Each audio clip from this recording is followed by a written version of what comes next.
Assalamualaikum warahmatullahi wabarakatuh pemirsa. Apa yang Anda saksikan tadi di awal, yaitulah fakta dan realita bahwa saat ini harga pangan merangkak naik pemirsa. Sebut saja harga yang naik, beras, garam, jagung, telur, ayam. Hampir rata-rata harga kebutuhan pokok dari masyarakat ini kemudian naik. Pastilah berdampak kepada masyarakat. Tapi di Indonesia Business Forum malam hari ini, saya Caca Anissa akan mengajak Anda untuk melihat lebih lanjut sebenarnya apa ya penyebab harga bahan pangan tersebut tinggi dan masihkah ada harapan bahwa harga ini akan turun? Itu yang akan saya bahas di Indonesia Business Forum malam hari ini dan tentunya bersama dengan sejumlah narasumber saya. Di sebelah kiri saya sudah hadir di sini Mas Sudaryono, Mas Dar.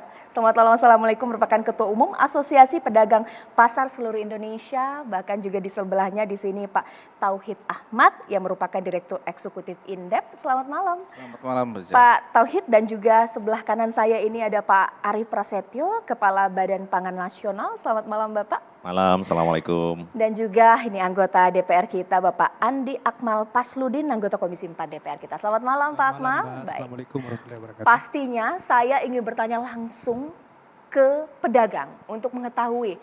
Nah ini bagaimana ini para pedagang melihat? Biasanya kalau kita tahu kalau harga naik pada saat Lebaran, Ramadan. Ini Idul Adha masih jauh, tapi harganya kok naik sekarang? Betulkah seperti itu dan apa saja yang naik? Betul, jadi terima kasih ya. Ini memang kenaikan ini kan sangat sensitif bagi rakyat kita, bagi pembeli dan tentunya bagi kami dari pedagang pasar ya. Karena kenaikan sedikit saja kan orang belanja ke pasar itu uang yang dibawanya itu terbatas gitu. Jadi hari-hari yang dibawa kurang lebih juga kurang lebih sama. Kalau harganya naik tentu pembelinya kurang, omsetnya turun, pedagangnya, kemudian tentu untungnya juga pasti turun ya. Kalau pedagang pasar itu kan pada intinya kita ini adalah pihak yang paling depan berhadapan dengan konsumen.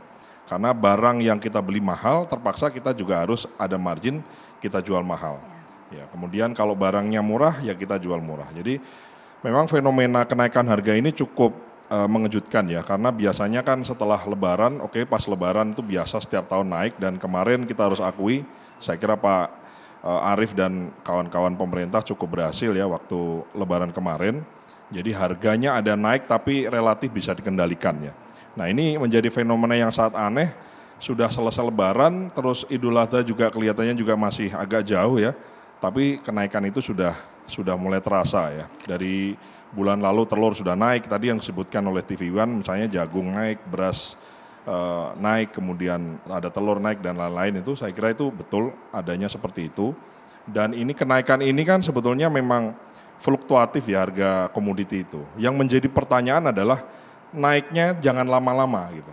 Nah selama ada naik 1-2 hari bisa turun stabil lagi, saya kira itu tidak akan menjadi gejolak. Akan menjadi masalah kalau kenaikan itu bertahan lama ya. Misalnya kayak telur ini jadi omongan nih, saya udah beberapa narasumber di media ya, khususnya untuk telur ini sudah bertahan hampir sebulan dan itu tidak mengalami penurunan yang signifikan ya. Kemudian yang lagi ramai sekarang juga bawang putih Pak Arief ya. Jadi kami juga ada beberapa ide misalnya ya, kayak bawang putih itu kan 90% lebih, bahkan itu kan barang impor ya. Buat saya, bagi kami pedagang pasar supaya barang itu ada dan tersedia, ya mungkin impornya nggak perlu diatur-atur lah gitu. Karena apa? Karena di dalam negeri tidak ada orang sebanyak padi atau jagung yang nanam bawang putih gitu. Kecuali memang pemerintah mungkin di masa depan misalnya mencanangkan food estate untuk bawang putih misalnya mungkin baru kita atur. Kalau udah gini udahlah gitu. Toh impor ini gitu. Itu catatan untuk bawang putih. Jadi kalau dari kami pedagang pasar intinya adalah kami ingin harga itu juga bukan semurah-murahnya Mbak ya. Tentu telur itu ya supaya relatif kata kawan-kawan harganya 26 ya 25, 27 masih oke lah. Jadi peternaknya oke, pedagangnya happy, kemudian konsumen juga oke lah gitu. Jadi ada harmoni di situ ya. Tapi kalau sudah di atas 30.000 dan seterusnya itu saya kira menjadi suatu persoalan ya. Bagi kami sekali lagi kalau pedagang pasar ini kalau harga naik kita ikut naik, harga turun kita turun. Masalahnya kalau harga naik omsetnya turun, untungnya turun. Dan ingat pedagang pasar itu rakyat kecil yang penghasilannya digantungkan pada harian. Jadi hari itu untung berapa dia makan. Jadi tidak menuntut kemewahan tapi menuntut penghasilan yang cukup. Kira-kira begitu Mbak Caca. Saya jadi penasaran, Mas Dar mengatakan, kalau saya asosiasi pedagang pasar sampai bingung, ini apa yang terjadi Pak Arief? Kenapa tiba-tiba tidak ada angin, tidak ada hujan, harga naik dan cukup lama. Bahkan dikatakan telur ini kok lama hampir sebulan. Apa sih Pak yang terjadi? Sebelumnya terima kasih dulu Mbak Caca, teman-teman TV One. Kalau kita lihat fenomena hari ini, mesti lihat satu persatu. Karena produknya berbeda-beda. Kalau beras, memang kebijakan kita adalah menaikkan harga pembelian pemerintah. Kemudian diikuti kenaikan HET, harga eceran tertinggi. Kurang lebih kenaikannya sekitar 20%. Ini selalu kami sampaikan kepada masyarakat bahwa kita harus melakukan penyesuaian karena faktor-faktor produksi, variable cost-nya itu memang naik.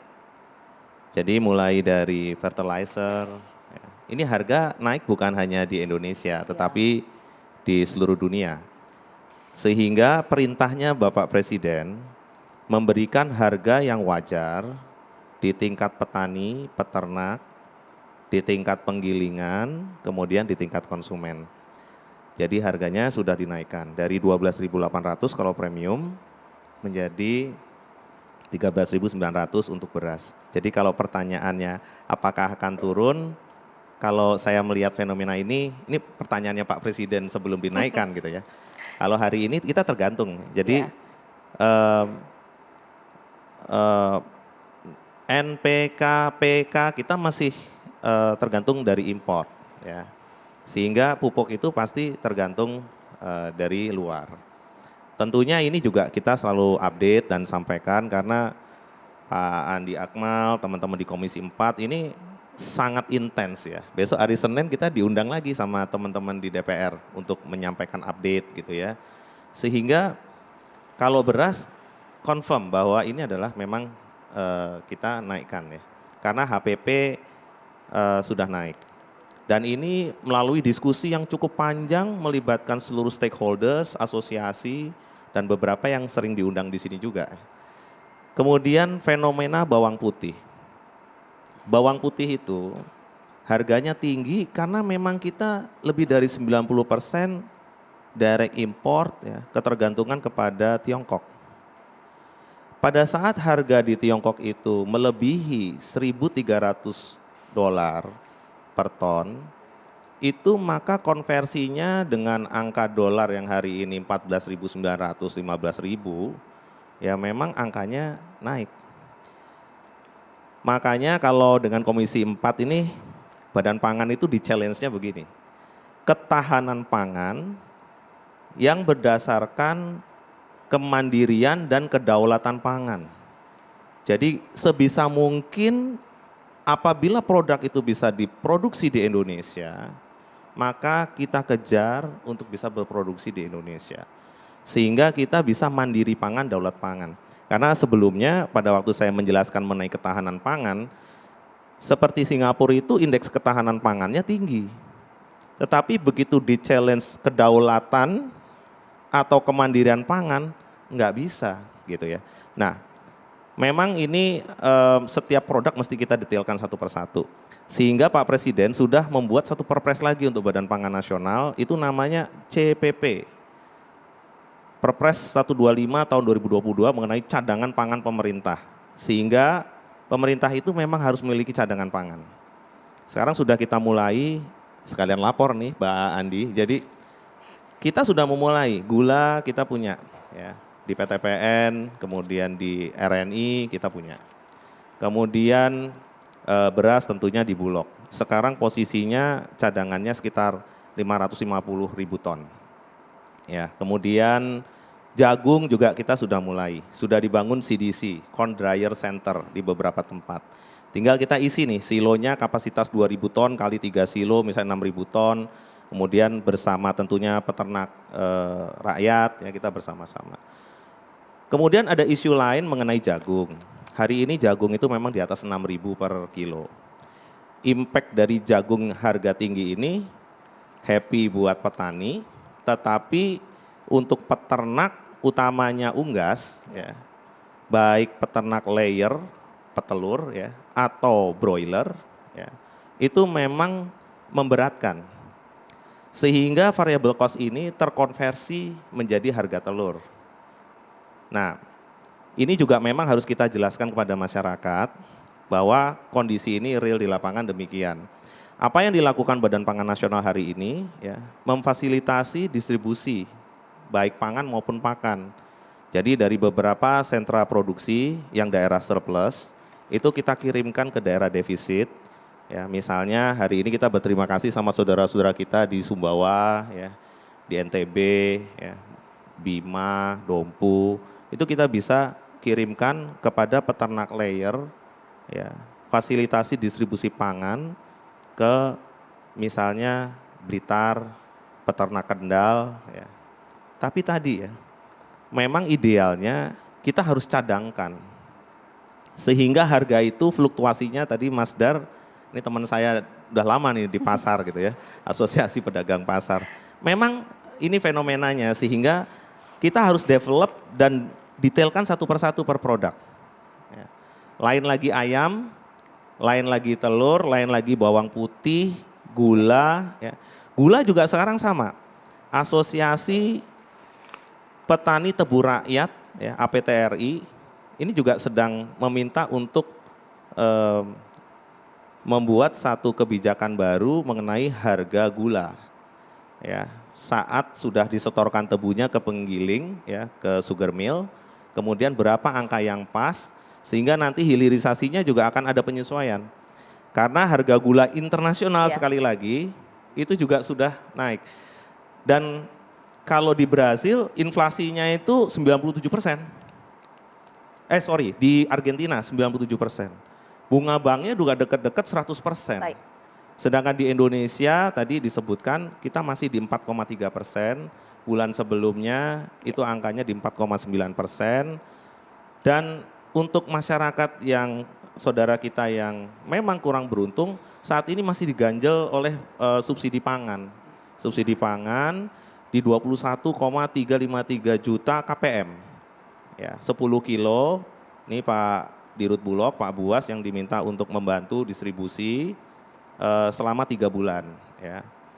Sedang kita review, hari ini sudah 2 kali, jadi 2 bulan akan menjadi 3 bulan. Apakah memang perlu kita lanjutkan 3 bulan lagi? Tentunya by review. Demikian Mbak Caca. Ditahan dulu Pak Arief. Jadi memang kalau kita membahas harga pangan itu naik, tidak semua alasan itu satu, pemirsa. Mulai dari memang karena kebijakan pemerintah, dikarenakan impor, bahkan juga hal lain. Tapi faktanya daya beli masyarakat ini rendah. Dan pertanyaan nanti kepada anggota DPR, bahkan juga Indef, mampukah masyarakat bertahan? Sesaat lagi di Indonesia Business Forum.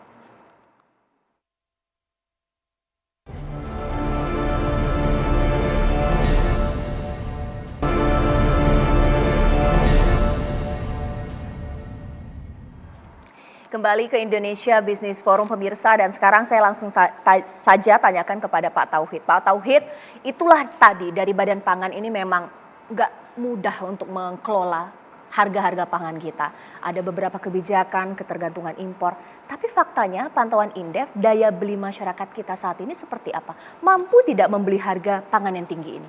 Ya, kalau kita lihat kemarin hasil pertumbuhan ekonomi kita, untuk konsumsi masyarakat berada pada level 4,5%. Sementara pertumbuhan ekonomi kita 5,03%. Artinya sebenarnya dia di below atau di bawah ya standar yang biasanya dia bisa mendorong daya beli yang lebih tinggi di atas 5%. Karena 4,5% tadi itu menunjukkan ada tekanan yang luar biasa dari konsumsi masyarakat. Dan ini menunjukkan bahwa memang faktor-faktor yang terjadi dalam 3 bulan sejak kenaikan harga BBM itu masih dirasakan berputar dalam penyelesaian bisnis di semua sektor. Bukan hanya sektor pertanian, logistik, semuanya itu juga terjadi sehingga itu mendorong daya beli masyarakat terdistorsi dalam triwulan pertama. Yang kedua adalah juga data dari indeks keyakinan konsumen. masyarakat yang berpenghasilan 5 juta ke bawah, trennya menunjukkan penurunan. Tetapi yang 5 juta ke atas itu menunjukkan peningkatan. Bahwa artinya bahwa memang yang kelompok menengah ke bawah ini mengalami problem soal daya beli tadi. Ini kan menunjukkan bahwa memang dalam beberapa bulan terakhir, apalagi mereka harus menghadapi kebutuhan pokok lebaran itu cukup berat. Nah, mampu atau tidak, saya kira pada akhirnya masyarakat hanya bisa bertahan pada kebutuhan-kebutuhan yang sangat pokok, misalnya beras, mereka tetap harus beli, telur mungkin mereka kurangi, daging mereka akan tahan. Nah, pilihan-pilihan itulah yang kemudian masyarakat lakukan dengan level pendapatan yang relatif tertekan dalam 1 triwulan ini. Nah, itu yang kemudian saya juga melihat kalau tidak ada upaya untuk mengerem harga ini, harga relatif stabil, bukan hanya masyarakat bawah yang kena, pedagang juga kena gitu. Pedagang juga kena, kemudian juga para pelaku industri peternak juga kenanya. Harga tinggi itu tidak happy itu semuanya ya. Mungkin sesaat buat para petani jagung ya karena diuntungkan, tetapi pada akhirnya itu akan berdampak pada banyak pihak. Nah, ini yang saya kira memang mau tidak mau banyak upaya agar harga turun dan daya beli masyarakat tidak terdistorsi secara dalam begitu. Nah, saya kira memang daya beli ukurannya 2 bisa dibantu. Satu, harga relatif stabil, kedua ada intervensi untuk mendorong daya beli tinggi. Nah, saya membaca ya, tadi sampaikan oleh Pak Arief, memang ada bantuan sosial. Tapi kalau kita lihat, yang pertama agak relatif lambat dibagikan ke masyarakat dalam triwulan pertama. Jadi terimanya mereka bansos tapi relatif terlambat. Yang kedua, jumlahnya itu tidak terlalu signifikan bagi masyarakat menengah ke bawah. Jadi kalau misalnya sekarang kelompok miskin ya rata-rata 530.000 per kapita per bulan ya, per keluarga sekitar 3 juta dengan bantuan hanya 400 atau 500.000 per bulan, nggak dorong untuk konsumsi masyarakat lebih tinggi. Nah, ini problemnya. Ya saya kira mampu atau tidak, kalau harganya masih seperti ini ya pasti mereka akan memilih mana yang paling prioritas dan pada akhirnya ya daripada mereka nggak makan ya mana yang paling sederhana yang mereka bisa konsumsi begitu, Mbak. Baik, Pak Akmal, problem ini menjadi semakin berat ketika soal pangan bukan saja masyarakat terdampak karena memang faktanya daya beli masyarakat belum baik, pedagang juga nggak happy, bahkan juga faktor-faktor lain mempengaruhi juga pada akhirnya. Bagaimana ini, Pak? Baik, yang pertama ini kan adalah anomali ya Pak ya. Kalau kita lihat bahwa sebelum-sebelumnya kenaikan karena adanya hari raya gitu ya, Idul Fitri. Sekarang ada kenaikan pada saat sebenarnya permintaan tidak naik. Ya kan? Tadi saya kira dari Bapak Ana sudah menjelaskan bahwa kita pilih memang komoditinya nih. Saya sepakat tadi bahwa di pertemuan kita di sini juga mengatakan bahwa memang beras ini harus naik supaya petaninya di hulu ini bisa mendapatkan hasil yang bisa menutupi biaya produksinya. Saya kira sepakat itu dan dipastikan bahwa memang berasnya tersedia dan harganya memang tidak mengalami kenaikan di luar di HT tadi Pak ya, harga eceran tertinggi. Yang kedua Pak Mbak, kita harus seimbangkan antara hulu sama hilirnya nih. Harus ada keseimbangan, harga keseimbangan. Ini mungkin menjadi tugas kita semuanya, pemerintah dan juga kita bahwa kita ingin juga produsen kita juga happy, seperti tadi katakan, kemudian juga penggilingan di tengahnya happy, di hilirnya juga happy. Ya kan artinya konsumen kita gitu ya. Nah kita melihat bahwa ada beberapa memang komoditas pangan yang sangat rentan ya mengalami kenaikan pada saat terjadi hari raya misalnya cabai gitu ya. Cabai, misalnya kita cabai merah. Kita tahu bahwa produk pertanian kita ini kan sangat rentan dengan cuaca, ya cuaca kemudian kondisi pertanaman ya. Nah menjadi pertanyaan besar kita, apakah barangnya ada atau tidak ada gitu? Ya kan harga naik itu kan salah satunya tadi karena memang ada masalah cuaca, ada masalah tadi kenaikan HPP. Tapi yang paling utama pertanyaan utama kita ada nggak barangnya? Ketersediaannya ada nggak gitu kan? Karena kalau ketersediaannya ada pasti harga tidak akan melonjak ya Pak Dar ya. Nah tapi kalau barangnya ini terbatas atau ada barangnya tapi tidak terdistribusi dengan baik.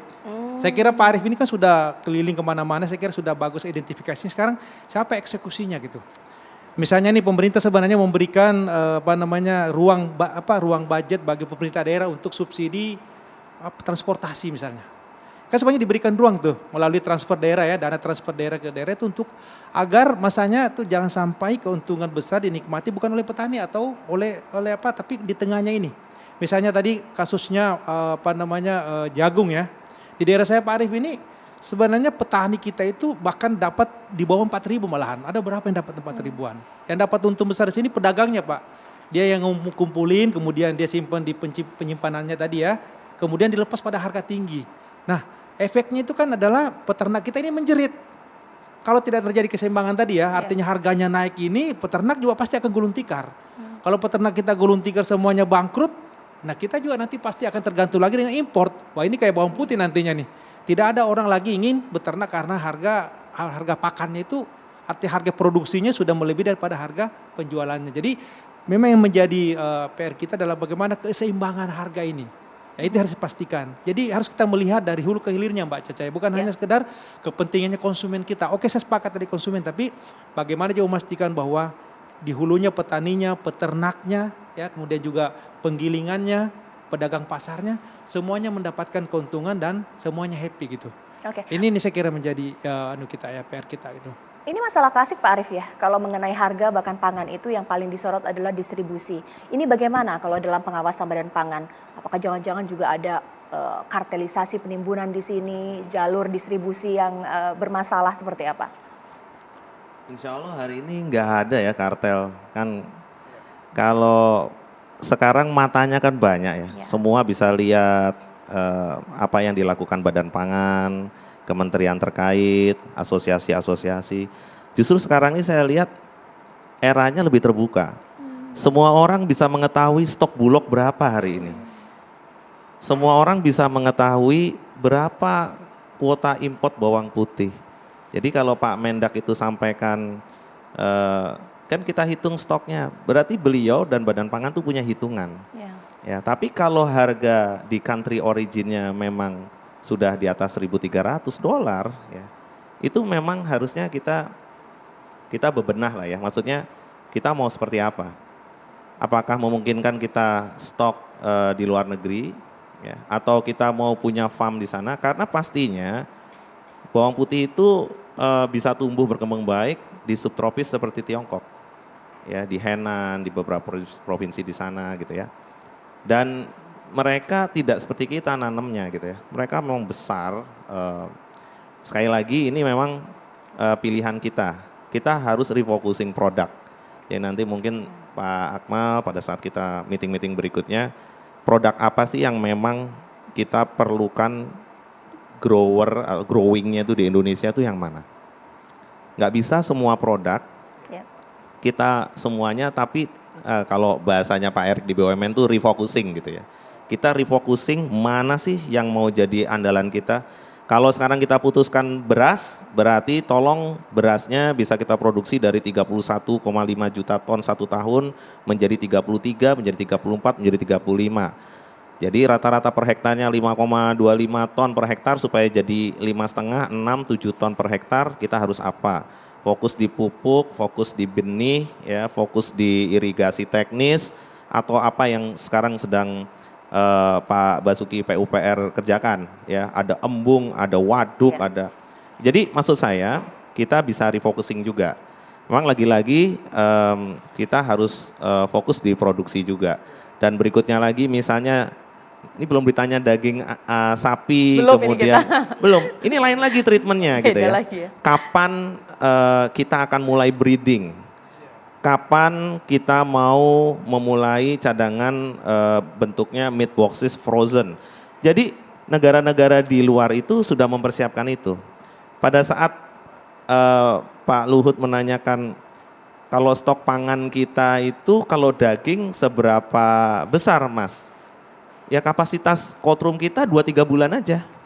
Cold room ya, jadi di negara-negara maju itu sudah dalam bentuk meat boxes dengan potongan-potongannya, jadi forequarter, hindquarter sudah ada gitu. Dan harga itu ya akan stabil. Tadi Mas Dar udah sampaikan, harusnya yang tergantung import sudah 1 tahun sama gitu ya. Memang itu dengan catatan kita punya logistik, kita punya ketahanan pangan itu kuat. Jadi saya juga terima kasih dalam forum ini bisa menjelaskan. Dengan Kementerian Keuangan itu sekarang ada skema lagi untuk CPP, cadangan pangan pemerintah. Teman-teman ini memberikan penjaminan 3 triliun kepada Himbara, kemudian Himbara memberikan pinjaman kepada BUMN di bidang pangan, both Bulog dan ID Food, ya, sehingga bisa memiliki cadangan pangan. Uang ini tidak hilang, Karena uang ini akan dipakai, di-convert menjadi cadangan pangan pemerintah.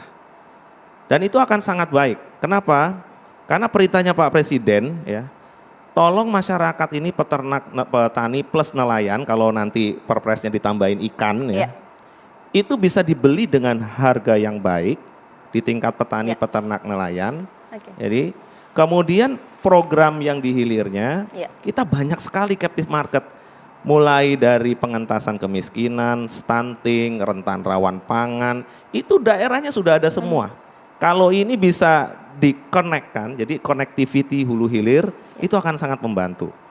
Ya, sekalian kita mengurangi tadi angka-angka kemiskinan dan lain-lain. Gitu Mbak Caca. Mungkin ke Mas Dar, tadi Pak Arief mengatakan stok ini sekarang sudah transparan, berapa stok yang dimiliki oleh Bulog, Badan Pangan.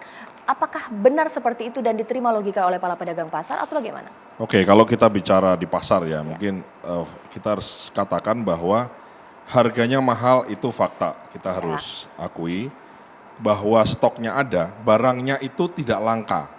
Jadi barangnya mahal tapi tidak langka, itu kita harus, jadi artinya tidak langka itu misalnya kalau ada, kita, ya ada tapi harganya mahal, artinya pedagang itu belinya mahal, ya dijual mahal. Beda misalnya kasusnya kayak misalnya kita beberapa tahun yang lalu, minyak goreng misalnya, itu kan harganya mahal, terus barang itu di pasaran nggak ada.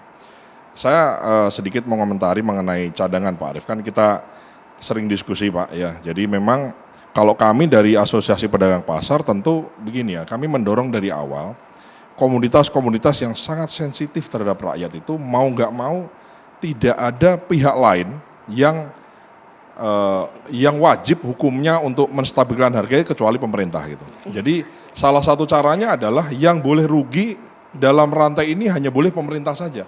Jangan pedagang ya? Jangan pedagang, jangan masyarakat, jangan petani, jangan nelayan, jangan peternaknya. Artinya kalau ada gejolak misalnya apapun itu, selama cadangannya ada, maka negara itu mengambil selisih ruginya.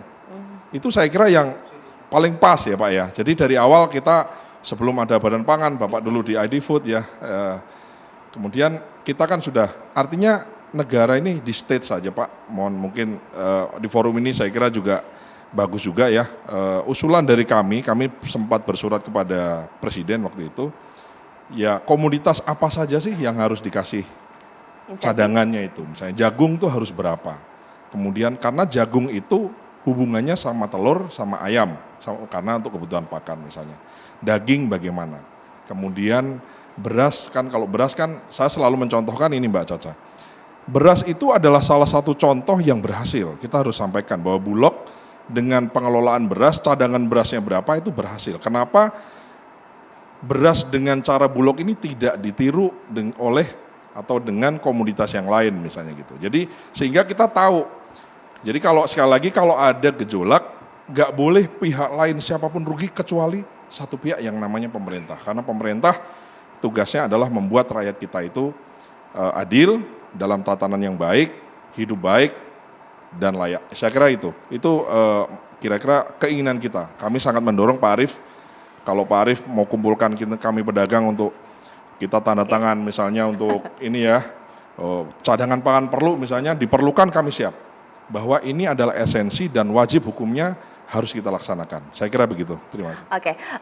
Nanti sesaat lagi saya akan tanya kepada bahkan Pak Tauhid, bahkan juga Pak Akmal. Biasanya kalau harga-harga ini tinggi, yang paling cepat dan nyata yang dilakukan pemerintah adalah langsung operasi pasar. Apakah solusi dan apakah memang benar membuat harga nanti akan turun ataukah juga tidak?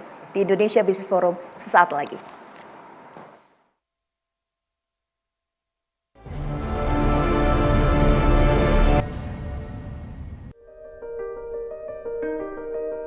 Banyak Bu, ayam kayak gitu, telur, minyak goreng, wah pokoknya naik semua lah.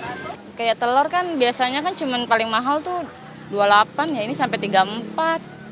Ayam malah sampai 45 seekor. Telur itu naiknya gratis lah. Nah, ayam sama, terus cabai, wah tinggi semua itu. Sampai yang jual sampai bingung. Sayur tuh sama, semua naik, bingung kita semua. Ini baru belanja 4 macam aja udah 30.000, belum beras, belum minyak, kan? Jadi kita bingung kan sekarang ini karena semua naik. Yang melonjak ayam, telur tuh mana telur itu besar banget. Mereka tuh kaget karena harga melambung tinggi, apalagi telur ya. Telur itu aja sekitar 33.000. Ya pemirsa, prihatin pastinya kita, itu keluhan dari masyarakat yang melihat bawa uang 30.000 ke pasar, biasanya ini dapat banyak, ini hanya beberapa macam. Ini bisa membuat masyarakat bahkan menjadi terpaksa harus mengurangi telur sekarang dibagi 2, makannya pagi sama siang, seperti itu ya. Mungkin saya tanya kepada Pak Tauhid, Pak, biasanya kalau harga tinggi yang paling efektif adalah operasi pasar. Tapi untuk kondisi seperti ini, solutif kah ataukah menimbulkan persoalan baru seperti apa? Ya, tergantung komoditi masing-masing ya. Kalau telur saya kira memang sangat sulit karena sumbernya juga belum tentu ada begitu ya. Karena barangnya memang sangat sulit. Tapi untuk komoditas yang impor itu sangat mudah mendatangkan, apalagi yang kita punya cadangan. Nah, beberapa hal misalnya telur belum punya cadangannya kan juga susah didapatkan dari mana. Nah, intervensi melalui operasi pasar sangat tergantung yang pertama besarannya, kuotanya, apakah 5% atau 10%. Makin besar intervensi pasar biasanya harga relatif turun, tapi kalau kecil sedikit di titik-titik yang sedikit itu nggak terlalu pengaruh begitu. Apalagi kalau misalnya hanya di kota-kota sementara di wilayah pinggiran tidak dilakukan intervensi, maka itu juga pengaruh. Nah, umumnya kan intervensi di kota yang rame. Nah, ini yang kemudian pengaruhnya relatif kecil begitu. Yang ketiga adalah kita sudah tahu bahwa pola rantai produksi dan perdagangan kita nih ada yang 3 rantai atau 4 rantai untuk pangan. Nah, intervensi kebanyakan di hilir. Nah, hulu sampai di pengumpul besarnya ini kalau tidak dilakukan intervensi itu nggak akan merubah. Jadi ini yang kemudian terkadang ya intervensi di pasar tidak efektif hanya di hilir tapi di hulunya tidak bergerak. Seperti kasus tadi yang telur itu kan di hilirnya. Tetapi problemnya adalah di hulu mengenai jagungnya tidak ada intervensi. Nah, terhadap produksi, terhadap masalah pupuknya tidak ada intervensi dan sebagainya, itu akan tidak terlalu efektif karena problem utamanya bukan di telurnya tapi di jagungnya. Ini yang kemudian menjadi problem. Ya, kalau intervensi hanya membagikan telur mungkin sesaat gitu ya, tetapi problemnya kalau jagungnya tidak diberesi ya dia akan naik lagi. Kalau operasi pasar sebentar selesai, besoknya udah tumbuh tinggi lagi. Nah, ini karena kekuatannya misalnya hanya 5%, ya maka akan sangat pendek sekali begitu. Jadi saya kira tergantung besarannya. Nah, pengalaman mungkin masa lalu ya kalau minyak goreng kan dipaksa karena sumbernya ada. Nah, bagi yang nggak ada sumbernya dalam waktu jangka pendek, maka itu yang kurang bisa menurunkan harga dalam waktu relatif cepat begitu. Apalagi misalnya kita menghadapi El Nino nih. Kita harus memikirkan banyak komoditas yang kemungkinan supply-nya berkurang. Nah, itu yang kemudian pemerintah cadangannya harus cepat. Saya bersyukur tadi Pak Arief mengatakan itu, tinggal nunggu aja apakah mekanisme anggaran ini juga bisa menjadi solusi pengadaan barang yang besar nggak untuk intervensi pasar. Ini challenging-nya bukan hanya penganggaran, barangnya ada atau tidak begitu, Mbak. Oke, kalaupun intervensi dari hulu ke hilir, Pak Akmal sekiranya dengan problem seperti ini, yakin pemerintah bisa mengatasi ini dengan cepat atau mungkin ada rekomendasi apa yang paling efektif dari DPR? Jadi pertama kita harus yakin dulu. Iya, yakin ya. Karena ini kan masalah harus dicarikan solusinya gitu ya. Yang pertama. Yang kedua, sebenarnya dari Bapak Anas sudah ada neraca pangan kita Pak Anya. Neraca pangan. Di situ sebenarnya dari dulu kita menekankan bahwa pemerintah negara harus punya stok yang kuat. Jadi sekarang alhamdulillah selain Bulog ada juga BUMN kita ya yang diberikan tugas. Kenapa? Karena kalau terjadi lonjakan harga atau mungkin barang langka ini kan bisa organ negara bisa langsung turun tangan untuk menyelesaikan masalahnya gitu ya. Saya sepakat tadi bahwa memang ini fenomena baru, anomali baru. Kita harus carikan masalahnya utamanya sebenarnya di mana nih. Seperti katakan tadi bahwa ternyata barangnya ada tapi harga tetap naik. Ini kan menarik. Berarti ada di hulunya ini yang perlu dibenahi. Ya kan ini saya sepakat tadi jangan dilihat parsial Pak ya. Harus dilihat dari semuanya nih. Ya kan, jadi perbaikan di hulunya, ya tadi katakan tadi bahwa ini berkaitan semuanya, ya kan. Kemudian di tengah-tengahnya juga ada, kemudian di hilirnya juga ada masalah gitu. Nah, saya melihat tadi misalnya telur dengan ayam. Kenapa naik? Karena memang input produksinya naik semuanya, jagungnya naik gitu kan. Nah, kenapa jagungnya naik? Ya karena ternyata produksi dalam negeri kita ternyata kurang, sehingga harus impor gitu kan. Adapun dalam negeri juga ternyata kita tidak punya pengering atau gudang jagung ya, sehingga yang menikmati harga ini bukan petani jagung tapi pedagang. Ini kan jadi masalah. Yang kedua ternyata peternak kita nggak punya asosiasi atau koperasi yang bisa menyimpan tadi jagung. Sehingga ini menjadi solusi ke depannya bagaimana supaya produksi ditingkatkan, kemudian juga penyimpanannya. Ya kan ini solusi yang kita sampaikan. Pastikan bahwa produksi memang pangan kita ini misalnya beras, kemudian jagung ini, kemudian juga yang lainnya daging ini betul-betul juga memang bisa memenuhi kebutuhan dalam negeri kita. Yang kedua sambil diperbaiki nanti seperti apa tata niaganya.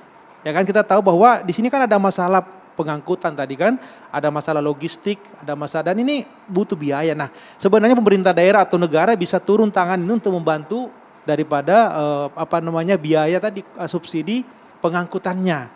Sehingga tidak menjadi alasan bagi pedagang untuk menaikkan harga. Kan ini kan jadi masalah kan? Nah, kemudian di ujungnya adalah tentu konsumen juga harus paham bahwa ya memang ada kenaikan harga penyesuaian katakan seperti itu karena tadi HPP naik, Pak Arif tadi ya beras harus naik, nggak ada cara lain, petani kita udah menjerit berapa tahun nggak ada kenaikan, tapi tentu kenaikan saya katakan tadi terkontrol dan tidak melampaui apa yang sudah diputuskan ya. Jadi ini harus diciptakan harmoninya tadi Mbak Caca ya. Ini nggak bisa dihindari, tapi bagaimana harmoni sambil juga bagaimana masyarakat pemerintah meningkatkan daya beli masyarakat.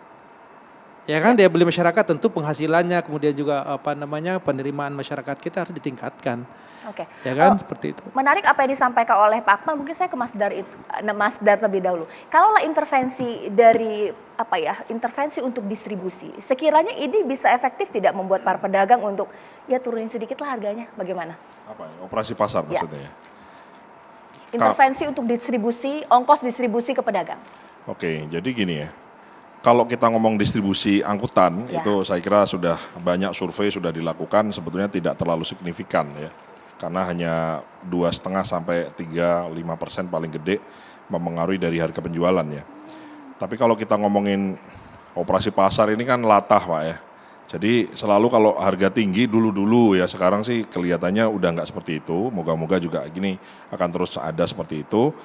Itu selalu operasi pasar gitu. Nah pedagang itu protes. Yang operasi pasar kepala dinas kabupaten, dia tiap bulan terima gaji gitu loh. Terus dia dagang di pasar, orang belanja di tempat dia harga murah, pedagangnya gigi jari, itu yang nggak laku barangnya. Iya, itu yang harus kita itu jadi evaluasi dan itu nggak benar gitu. Nah sejak kira-kira beberapa tahun yang lalu saya jadi ketua umum APSI ini, saya banyak ngobrol sama Pak Kepala Badan Pangan ini Pak Arif ya. Jadi kalau operasi pasar, yang operasi pedagangnya. Sehingga kalau ada barang yang dibeli pemerintah murah, untuk memang menurunkan ya yang dagang harus pedagangnya. Jangan kepala dinas, staf-staf di dinas perdagangan dagang di situ. Itu poin nomor 1. Nomor 2, ini ada social punishment juga ya. Kalau misalnya tiba-tiba ada instansi pemerintah misalnya atau BUMN melakukan operasi pasar di pasar induk misalnya. Berharap pedagangnya membeli barang di situ. Yakin dan percaya nggak banyak pedagang yang akan beli di situ. Kenapa? Karena ya begitu, operasi pasar itu hanya 2 hari, 3 hari, paling lama seminggu. Habis itu nggak ada. Kalau nggak ada, pedagangnya mau beli lagi ke pedagang yang lebih besar tadi, tempat dia langganan, udah nggak dikasih. Blacklist maksudnya? Iya blacklist sudah. You nggak setia.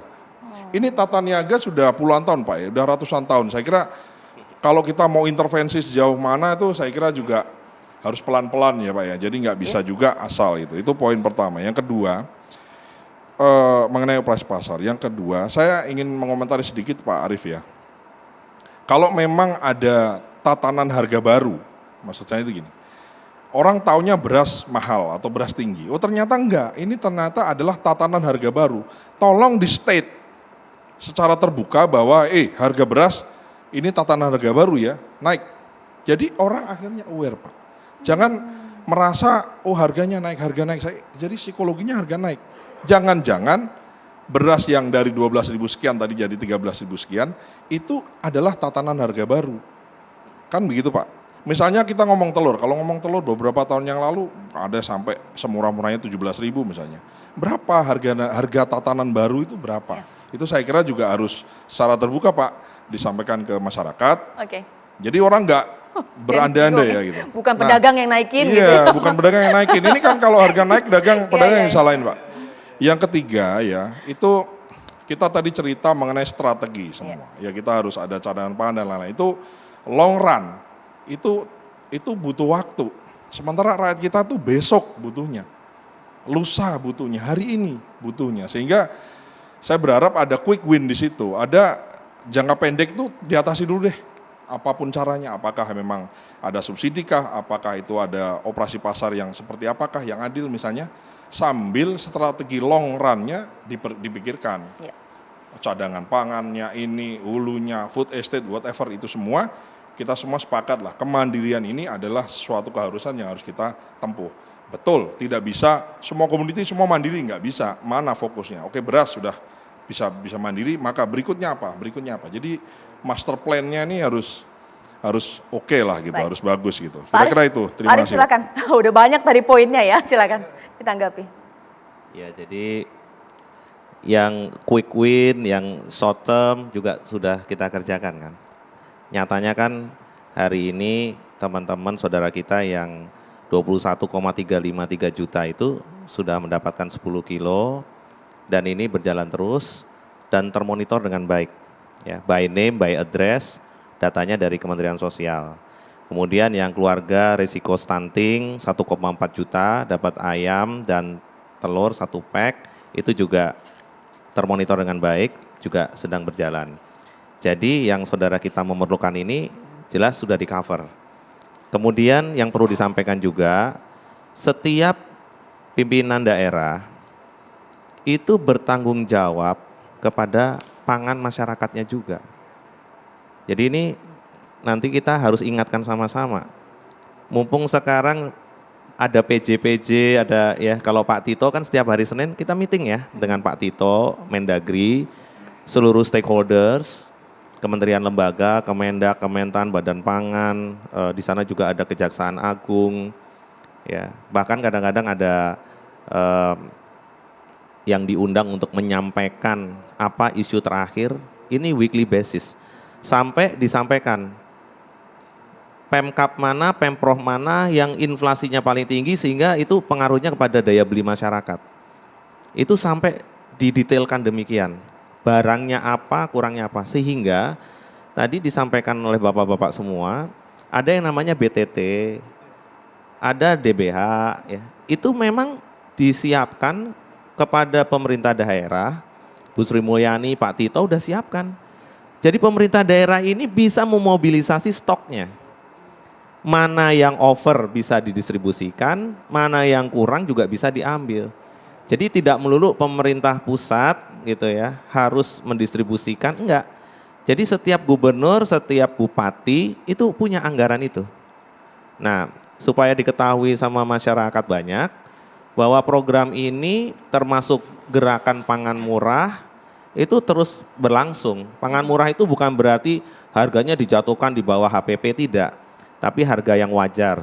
Dan ini terus dijalankan di 38 provinsi, 514 kabupaten kota. Nah ini termonitor dengan baik. Yang satu lagi adalah kerjasama antar daerah. Kerjasama antar daerah ini ya, masing-masing pimpinan daerah itu bisa berkomunikasi juga. Kemudian di bawahnya tentunya harus diturunkan kepada B2B, ya, business to business, antar provinsi kabupaten. Ini sudah terjadi. Jadi misalnya Badan Pangan itu mempertemukan teman-teman di Sumbawa yang memproduksi jagung dengan peternak layer. 1 kali, 2 kali itu mungkin fasilitasi distribusi. Lumayan sih kalau tadi disebutkan mungkin 5%, tapi buat peternak itu membantu sekali. Begitu sudah sampai 1 kali, 2 kali, berikutnya mereka B2B. Mereka forward contract ke depan, 100 ton, 200 ton gitu ya. Nah ini yang terjadi di hulu ya, di hulu.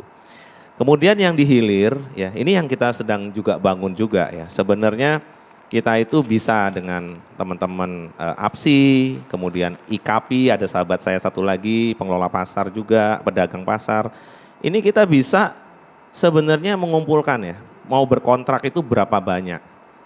Tentunya bukan dengan pemerintah, tetapi dengan BUMN atau dengan private.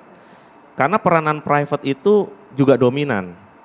stok yang dimiliki BUMN kurang lebih 6 sampai 10% gitu ya. Tetapi private juga memiliki, kecuali gula, kecuali kerbau, itu memang monopoli dari BUMN yang itu memang ada penugasan tentunya juga disampaikan di Komisi 4 juga gitu ya. Sehingga sekali lagi kita pilah-pilah. Dan penguatan sekali lagi cadangan pangan ini itu sudah menjadi keharusan kita hari ini. Kalau dilihat progresnya, dulu kita nggak punya sama sekali, hari ini kita punya. Dulu tidak ada perpresnya, sekarang sudah ada perpresnya, Pak Presiden sudah tanda tangan. Dulu tidak ada peraturan Menteri Keuangannya, sekarang sudah ada peraturan Menteri Keuangannya. Nah, sekarang dalam mitigasi resiko, ya, jangan sampai juga kalau kita pinjamkan atau ada penjaminan dari Menteri Keuangan kepada BUMN, kemudian BUMN-nya gagal. Ya. Kita juga harus memitigasi resiko, ya, sehingga perlu waktu, sabar sedikit lagi, tapi yang lainnya sudah berjalan, private sector sudah berjalan. Jadi stabilisasi yang dengan private sector, kerjasama antar daerah, kemudian Kementerian Dalam Negeri ngelit setiap seminggu sekali, ini berjalan semua. Iya. Nanti saat lagi saya akan tanya kepada seluruh narasumber saya di segmen terakhir adalah bahwa harga yang tinggi ini sudah didengar kok pemirsa oleh pemerintah, respon cepat, respon jangka pajak sudah dilakukan. Tapi pertanyaan besarnya, sekiranya harga ini akan stabil ini kapan? Karena masyarakat harus ngatur nafas ya, apalagi pedagang warteg. 3 hari, seminggu, ataukah jangan-jangan sampai Idul Adha? Sesaat lagi.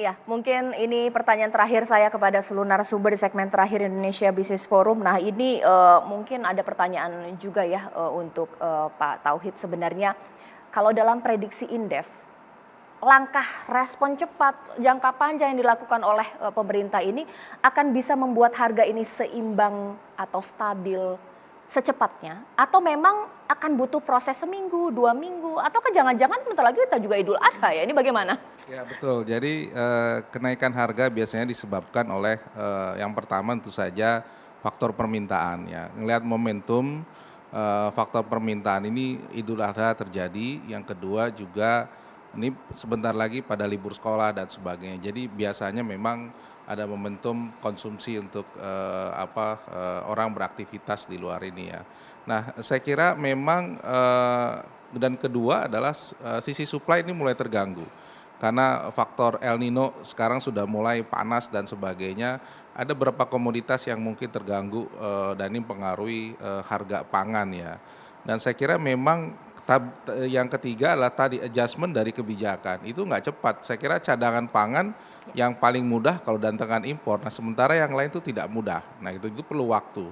Tadi disebutkan Pak Arief, baru dari Kementerian Keuangan oke, tapi dari sisi pengadaan pangan kita ingat beras, debat untuk pengadaan beras dalam negeri 1,5 bulan, 2 bulan itu belum kelar sampai akhirnya diputuskan impor. Nah, saya khawatir itu juga ada terjadi dan nggak mungkin dalam waktu sebulan tuh harga langsung turun ya, kecuali tadi ada intervensi yang besar yang punya kekuatan finansial dan politik yang juga besar begitu Pak Ari. Mungkin saya ke Pak Akmal singkat, ini sebagai wakil rakyat ada pertanyaan ini agak tajam juga.